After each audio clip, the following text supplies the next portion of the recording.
I've decided to kill myself. I think it's important someone understands why.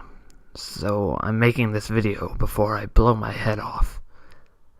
The first time I remember it happening, I was 9. Johnny Weller and I were playing in his backyard.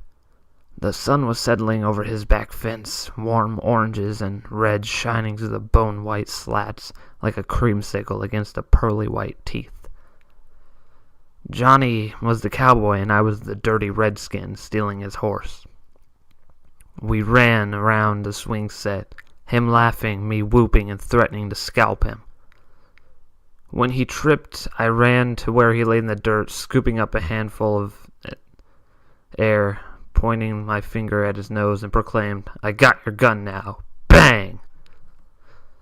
Johnny's head exploded in a tremendous blossom of crimson blood, slate gray, brain and chips of skull that sparkled in the setting sun. My hand fell to my side. I stared, open-mouthed, unable to understand what just happened. Someone was screaming. At first I thought it must be Johnny's mother, until she tore open the back door and realized I was the one screaming. Johnny's mother crumpled against her son's headless body, adding her broken sobs to my horrified cries. Johnny's funeral was the next week, closed casket. I forgot the sparkling light shimmering across the cloud of Johnny's blood. I forgot Johnny's mother ragdolling my little body, begging me to tell her what happened to her son.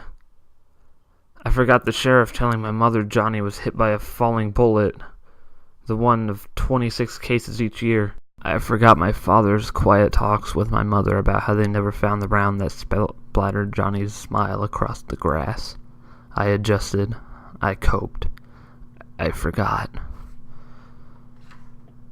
I didn't forget the next time it happened.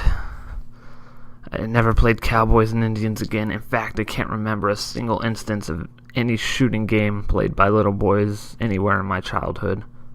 I do remember the little girl in the park, popping her little Nerf balls as she bounced around. She ran up to me, brandishing the weapon, shouting, "Hands up!" I smiled and complied, dropping my sandwich in mock terror. I lifted my hands to the sky and petitioned for mercy. A true homicidal maniac in the making, she executed me with a flurry of staccato pops. I dutifully played dead, sprawling across my bench. She giggled and proclaimed, "Your turn, shoot me." A sudden sensation of intense discomfort slithered up my spine. I thought of flowers, glittering crimson roses, wet with morning dew. She eyed me impatiently, awaiting, convinced she might have to nerf me once more to provoke a response. I lifted my finger weakly, pointed at her, and whispered, "Bang!" This time I wasn't screaming. Her mother cradled her baby's dismembered limbs, frantically clutching an arm, then a leg. I had pointed my finger at the little girl's belly button. The moment the word left my lips, she ruptured like a water balloon with a punch of soaking bits of crimson-colored fruit. Johnny Weller's decapitated body filled my vision, a slow red of sunset sliding down the front of his striped shirt. I ran. I can't do this anymore. I got pissed at Lori yesterday and put my finger in her face to tell her off. I didn't even say it. I couldn't bring myself to sop my girlfriend's brain off the kitchen wall. I can't do this anymore. All I have to do is put my finger against my temple and say it. At least I'll go out with a bang.